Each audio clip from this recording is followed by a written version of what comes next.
Вселенная не слышит слов, и вряд ли она вообще воспринимает как-то нашу человеческую речь. Зато отлично слышит мозг. В этом ролике мы с вами разберемся как наши негативные мысли, негативное восприятие отравляет нам нашу жизнь и делают ее все более невыносимой. Я покажу вам это на конкретном примере конкретного человека, который регулярно оставляет комментарии под моими роликами. Эти 3 комментария оставлены один за другим под разными роликами. И ладно, если бы это было разовое мероприятие. Человек один раз в плохом настроении, в плохом состоянии посмотрел мой ролик и написал, что все, жизнь, боль и так далее. Ну, давайте более детально обратимся к тому, что здесь написано. Денег на психолога нет, минусы и долги. Дальше про технику, которой человек пытается это изменить. Больная тема увеличения дохода. Сколько лет силой мысли плюс творчеством из 5-й точки вырваться пытаюсь, и аскезу подключила, и что я делаю не так, Господи. Следующее. Да достали уже с негативом. Я даже психанула и написала, мол, админ, ты удаляй негатив. Давайте вы сами мне напишите в комментариях. Вам самим хочется взаимодействовать с таким человеком? Хочется ли вам что-то делать для него приятное? Или когда в вашей жизни появляется человек, который все время на все жалуется, единственное желание, которое у вас возникает, либо перестать общаться с этим человеком, либо его просто прибить, потому что вот так достал. Эти комментарии человек оставляет на протяжении нескольких месяцев. Я уже даже знаю, что если я увижу этот ник, там не будет написано, что как интересно. Я, наверное, все-таки что-то не так делаю в своей жизни. Я, наверное, не в ту сторону думаю. Я попробую сделать вот так, вот так и вот так. Спасибо за то, что вы поделились методикой. Нет. Всегда и везде все плохо. Долги, кредиты, негатив и так далее. Теперь давайте разберемся, как это связано со Вселенной и вообще с мозгом. Мы сначала всю метафизику и всю эзотерику отставим в сторону и вообще не будем касаться темы исполнения желаний с помощью вселенских механизмов.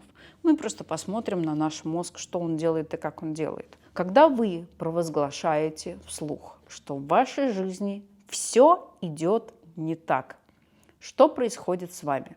Если вы особенно говорите это вслух, ваш мозг слышит вас, записывает это и считает, окей, в нашей жизни все идет не так. И вы настраиваете свой мозг на то, чтобы он воспринимал только то, что касается не так. Более того, вы настраиваете сами себя на то, чтобы это не так бесконечно усиливалось. И получается, что как только вы сами себе заявили, что все в жизни сейчас плохо, вы начали подкреплять реакцию «все плохо», и она будет дальше развиваться в вашей жизни. Если брать конкретный пример, конкретно с этой женщиной, то получается, у нее всегда одно и то же.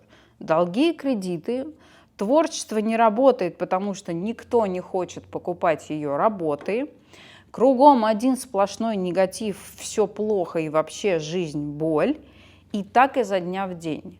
Самое интересное, что таких ярких комментаторов, которые всегда видят все только плохое и ничего не хотят с этим делать, их несколько на моем канале, и я уже просто знаю их по никам. И любые попытки помочь этим людям и сказать им, может быть, все-таки стоит задуматься о своем мышлении, может быть, все-таки стоит начать как-то изменяться и принять, во-первых, на себя ответственность за свою жизнь, а не пытаться во всем винить мир, который, делает так, что никто не покупает твою работу.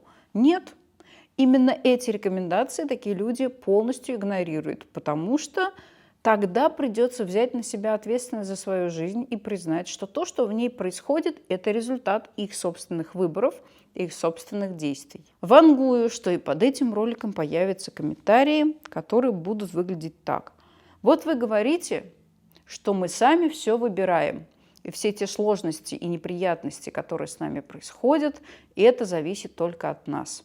А как быть с теми детьми, которые болеют раком и которые умирают, или которые рождаются сразу с заболеваниями? Они-то чем заслужили? Как может человек в сознании, когда он еще только явился, он еще ничего не накосячил, и уже быть больным? Мы с вами не знаем точно, как все устроено до момента нашего рождения. Мы с вами можем говорить только от рождения до смерти. Когда я говорю, что вы ответственны за события в своей жизни, я, естественно, говорю про вас как про взрослого человека, осознанного человека, который сам создает события в своей жизни. Если мы говорим о таких крайних примерах, которые вы приводите с детьми, то тут есть только исключительная теория. И теория гласит, опять-таки, ничем не подтвержденная, кроме личного опыта отдельных эзотериков, что душа сама выбирает для себя прийти именно в это тело, именно с таким недугом, потому что ей нужно пройти какой-то опыт. Согласитесь, если вы не тот человек, который родился в каменоломне, вы в каменоломню не пойдете по собственной воле махать киркой, и такой тяжелый труд вас вряд ли будет сильно привлекать. Но если вы родились в среде, в которой только каменоломня, вы сразу в ней находитесь, у вас нет других вариантов, кроме как развивать в себе способность работать в каменоломне. Здесь то же самое. Очень яркий пример, наверное, хотя мне сам по себе не нравится этот спикер, и его пример не очень нравится, но Ник Вуйчич. Человек, у которого рук, ног нет, ничего нет, но он добился большой известности, создал семью и так далее. И, по сути дела, он пришел наверняка с какой-то жизненной задачей. И, возможно, его жизненная задача состояла как раз в том, чтобы, вопреки своему недугу, показать всему миру, что можно быть счастливым, можно быть наполненным и проживать очень радостную, насыщенную жизнь. Я не знаю, правда ли он именно такую жизнь проживает, потому что мы видим с вами только то, что нам показывают. Но, тем не менее, нельзя отрицать тот факт, что этот человек, вопреки своему недугу, живет ту жизнь, которая многим недоступна. И тут не важно, является он чьим-то коммерческим проектом или нет, а важно то, что эта жизнь у него есть. Это факт. Поэтому вернемся теперь к тому, что происходит с вами в вашей жизни. Первое решение сложной задачки с негативной жизни, в которой все плохо, это начать с признания факта. Вы сами себе организовали эту жизнь. Все свои сложности мы реально сами себе создаем. В какой-то момент мы не способны переключить свое внимание на том, чтобы начать замечать какие-то положительные стороны в своей жизни. А если их нет, то самим начинать их генерировать. Если у вас в жизни все плохо, то чтобы в ней появилось что-то хорошее, это зависит от вас. Чтобы в ней стало приятнее, это зависит от вас.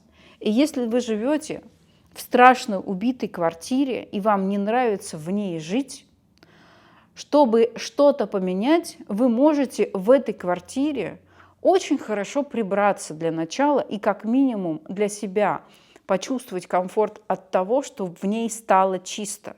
Но большинство людей, которые живут в неприятных условиях, ничего не хотят с этим делать. У них всегда есть какие-то отмазки и причины, почему ничего не стоит делать. И получается, что первый шаг еще раз – это, во-первых, признать, что у вас есть такая проблема, и, во-вторых, начинать искать выход из этой задачи, из этой сложности и замечать какие-то другие положительные моменты.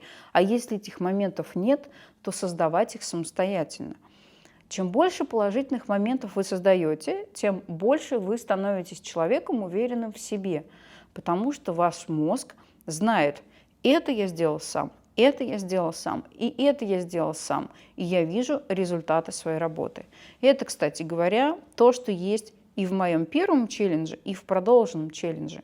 Мы на протяжении всего обучения делаем так, чтобы человек опирался на себя. И многие участники вначале на нас обижаются, почему мы не становимся для них няньками и не решаем за них их задачи и не объясняем им все досконально так, чтобы просто разжевали, а они только проглотили. Некоторые ждут, что и проглотим мы тоже за них.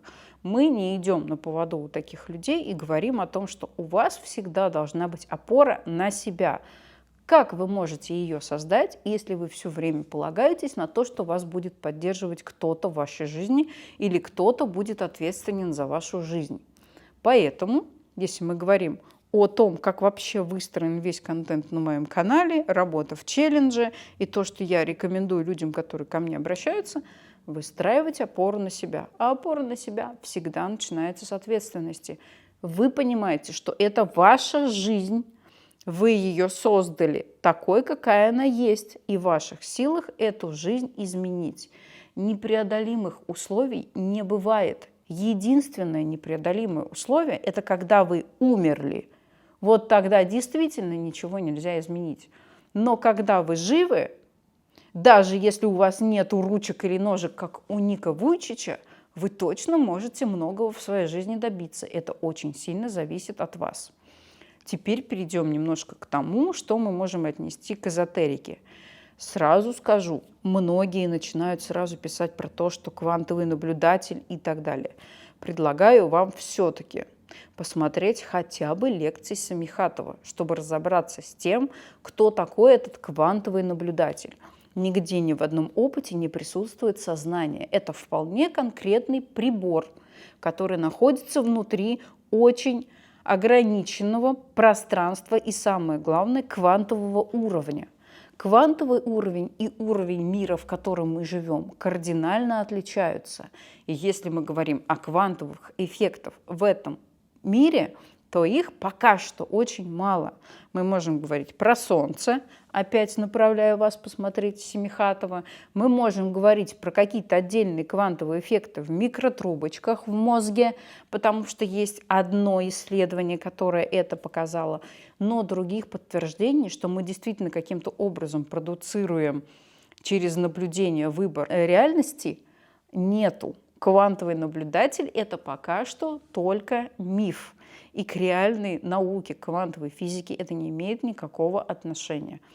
Да, есть замечательная теория про мультивселенную, которая, казалось бы, должна решить один из важных моментов, который возникает в квантовой физике. Когда электрон проявляет какое-то конкретное местоположение, например, и все остальные варианты в этот момент исчезают. И это, казалось бы, невозможно, потому что это изменяет один из важных постулатов и влияет на одно из главных фундаментальных принципов в квантовой физике.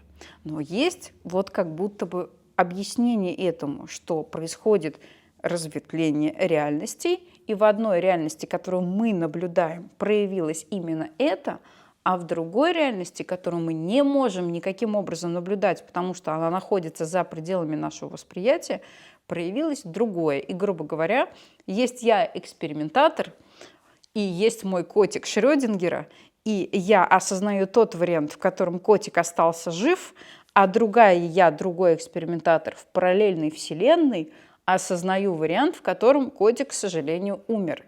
Но это только теория, которая ничем, вообще никакими, ни одним исследованием не подтверждена. Поэтому давайте не будем говорить ни про каких квантовых наблюдателей. Так вот, о чем мы точно можем говорить? О том, что есть интересный эффект, который мы наблюдаем в жизни. Если ваше внимание на чем-то сконцентрировано, этого становится больше, и каким-то образом у вас появляются варианты, как свою жизнь изменить. То есть мир подкидывает вам возможности.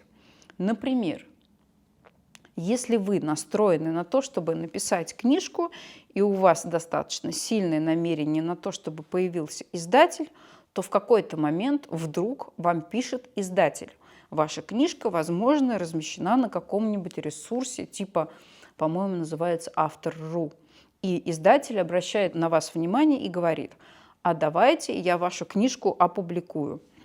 Каким-то образом кто-то из представителей, из менеджеров увидел именно вас, прочитал именно вашу книгу среди сотен тысяч других, обратил внимание, его зацепило, и он захотел издать именно вас.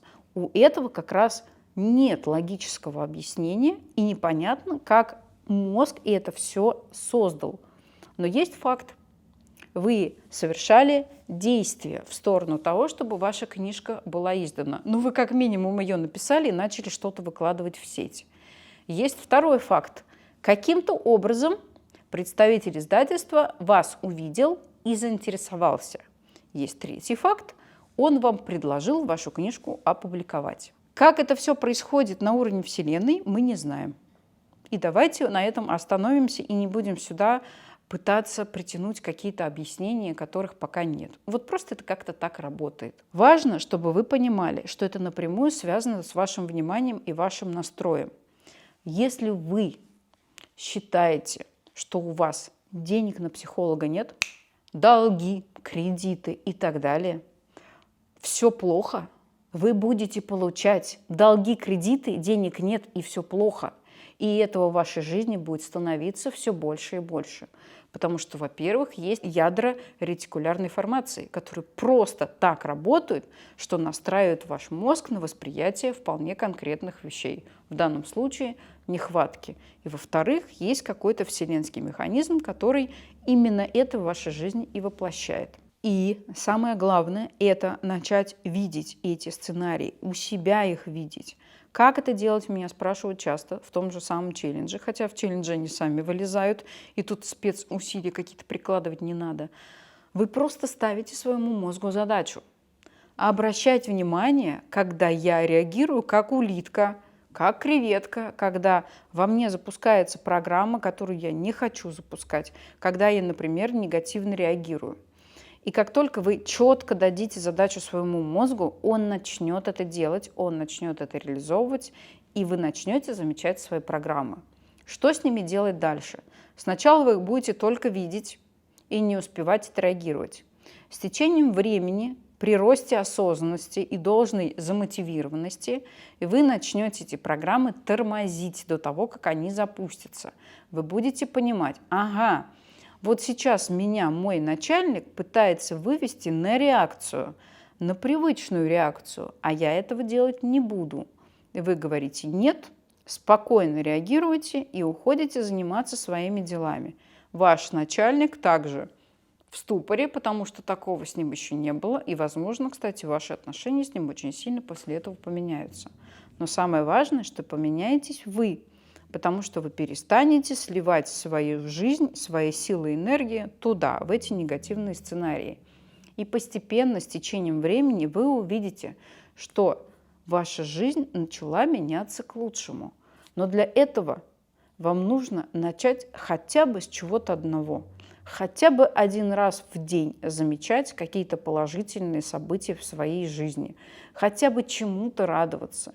И если мы говорим о примере той самой женщины, то хотя бы начать радоваться тому, что у нее есть какая-то творческая способность к созданию чего бы то ни было. Да, пока что ее работы не покупают, но как минимум она способна эти работы создавать. И тот факт, что у нее есть там долги и кредиты, да, это очень сильно отягощает жизнь. Но всегда есть возможность из этих долгов и кредитов выйти. Нужно снять свое внимание оттуда и перенести на что-то другое. Вы как указка, которой вы указываете на что-то, что, например, нарисовано или показано на большой доске. Если ваше внимание, ваша указка направлена на то, что все плохо, вы будете подсвечивать все плохо и себе, и миру. Ваша задача взять и этот фонарик перевести на что-то другое и показать это что-то другое, опять-таки, себе и миру. А есть еще люди, которые бесконечно находятся в состоянии «все плохо, хорошо, все плохо, хорошо, все плохо, хорошо». Те самые качели. И тут фонарик бесконечно мечется. И в принципе невозможно понять, что все-таки человек хочет получить в своей жизни. Все плохо или все хорошо. И из-за того, что свет вот так гуляет, даже невозможно прочитать, что там написано на этой доске. Поэтому такие люди получают очень противоречивые результаты. Вам нужно выбрать, чего вы хотите в своей жизни.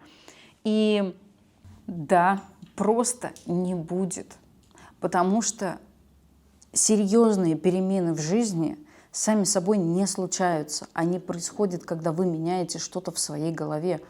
А изменить что-то в своей голове – это целая система, целая задача, потому что вы на протяжении многих лет эту свою голову создавали. Вы создавали программы в своей голове. Вы создавали установки, вы подтверждали свои убеждения. Нет, не получится быстро и легко, как вам обещают в курсах, что вы сели, помедитировали, и через месяц ваша жизнь изменилась. Если бы это так работало, правда, людей, которые прошли эти курсы, у них все стало зашибись, было бы очень много, и все бы ходили на эти курсы и получали результат. Но, к сожалению, так не бывает.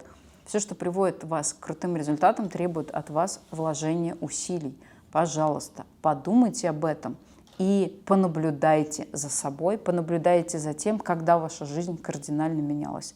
Вряд ли это было легко, вряд ли это было мгновенно, за исключением каких-то редких случаев. Вы на канале Алена Зацепила. Подписывайтесь.